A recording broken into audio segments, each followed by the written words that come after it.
आगामी मुंबई मनपा चुनाव में विभिन्न राजनीतिक दलों के भावी उम्मीदवारों से लेकर स्थानीय सिटिंग जनप्रतिनिधियों द्वारा अभी से ही चुनावी रणनीतियां तैयार की जा रही हैं। हालांकि पूर्व का प्रभाग क्रमांक 167 व उसके साथ के प्रभाग सपा के खाते में पहले भी आ चुके हैं। कहा जाता है नगर सेवक अशरफ आजमी व उनकी पत्नी सपा से चुनाव जीतकर मनपा में पहुंचे थे, परंतु 2017 के मनपा चुनाव में अबू आसिम आजमी से नाराज होकर अशरफ आजमी व उनकी पत्नी ने कांग्रेस पार्टी के टिकट पर चुनाव लड़कर दोबारा नगर सेवक बने। वहीं क्षेत्र के वरिष्ठ सामाजिक व सपा नेता हारून रशीद शेख 3 बार चुनाव लड़ चुके हैं और कुछ मतों के अंतर से नगर सेवक नहीं बन पाए। लेकिन इस बार मनपा चुनाव में वार्ड क्रमांक 173 की जनता का बढ़ता प्रतिसाद देखकर हारून रशीद खान के सपा टिकट से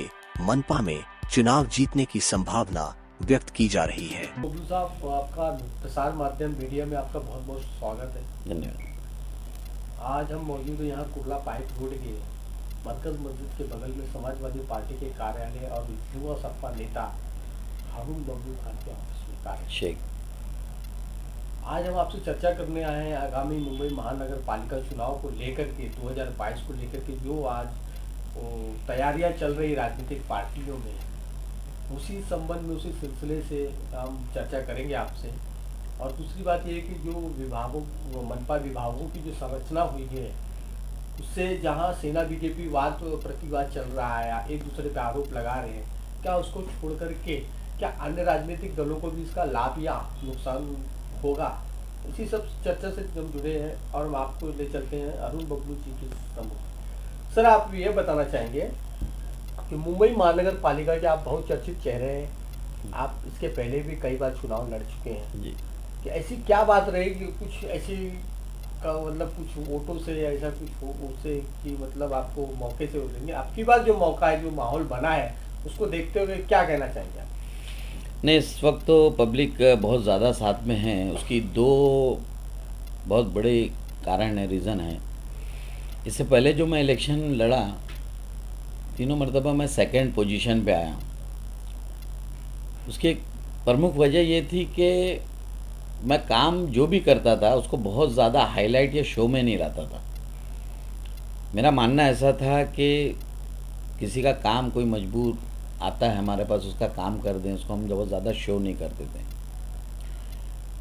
लेकिन अब इस टाइम पे ऐसा हुआ है कि हम लोगों का जो भी काम किया गया उसको फेसबुक द्वारा, पेपर और जैसा आपने भी कहा कि बहुत चर्चित चेहरे हैं, जैसे लोगों को मालूम पड़ा, तो अब लोगों को इस बात का अफसोस हुआ कि वाकई में क्यों नहीं हमने इनको पहले जीत के लेके। और सेकंड सबसे बड़ा जो एक रीज़न है, यहाँ के जो लोकल नगर सेवक हैं, इन्होंने सिर्फ बेवकूफ़ बनाने का काम किया, कोई डेवलपमेंट हुआ नहीं।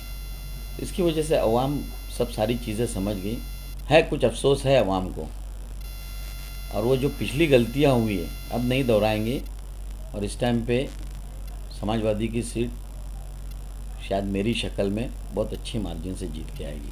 मेरी ऑफिस से लोगों को जितना भलाई का काम हो सका हम लोगों ने किया।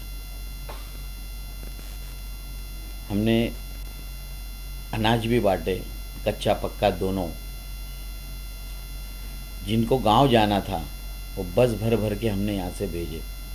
अबू आज़मी ने ट्रेन का इंतज़ाम किया, हमने वहाँ भी लोगों को भेजा। लोकल नगर सेवक की तरफ से कोई भी काम नहीं हुआ। जो बीएमसी ने जो चावल वगैरह बांटी, वो चावल में ऐसा है कि 15-15 किलो एक एक घर में देने का बीएमसी ने लोकल नगर सेवक को दिया, वो भी नहीं पहुंच पाया।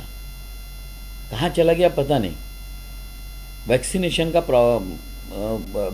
बीएमसी ने दी नगर सेवक लोगों को।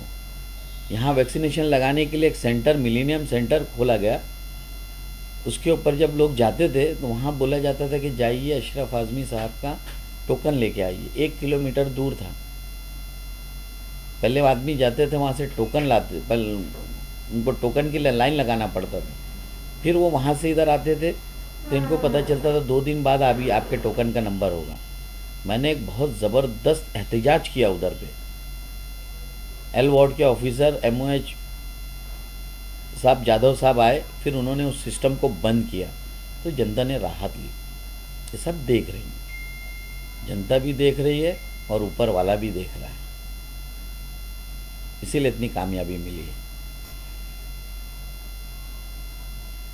समाजवादी पार्टी की जो प्रदेश के प्रमुख हैं आपू हाशिम आजमी साहब, उनके कामों से आप किस प्रकार आप प्रेरित हैं, इंस्पायर हैं कि जो हिसाब से वो जमीन से जुड़ करके जमीन से उतर के काम करते हैं, जो पूरे प्रदेश भर, पूरे महाराष्ट्र राज्य से लेकर के जो हिसाब से समाजवादी पार्टी को करता है, कैसा है, उसके बारे में क्या विचार है? देखिए, ऐसा है, आज़ादी के बाद से जब भी गोवंडी में असेंबली का इलेक्शन हुआ, वो सीट कभी रिपीट नहीं हुई, लेकिन आज़मी साहब 3 मरतबा जीत के आए और जब तक लड़ेंगे तब तक जीतेंगे।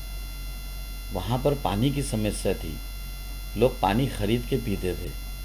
आज आप देखिए गोवंडी में लोग अपनी गाड़ियाँ धोने के लिए वहाँ जाते हैं, इतना पानी है वहाँ पर। सड़कें देखिए, सड़कें बन गई है, जहाँ झोपड़पट्टी में लोग जाते नहीं थे, आज उधर पे 16-16 माले की बिल्डिंगें बन रही है। आज़मी साहब ने वहाँ पर रफ़ीक नगर में डायलिसिस सेंटर डाला हुआ है। मैं समझता हूँ मुंबई क्या पूरे महाराष्ट्र में चैलेंज है मेरा कि किसी भी आमदार के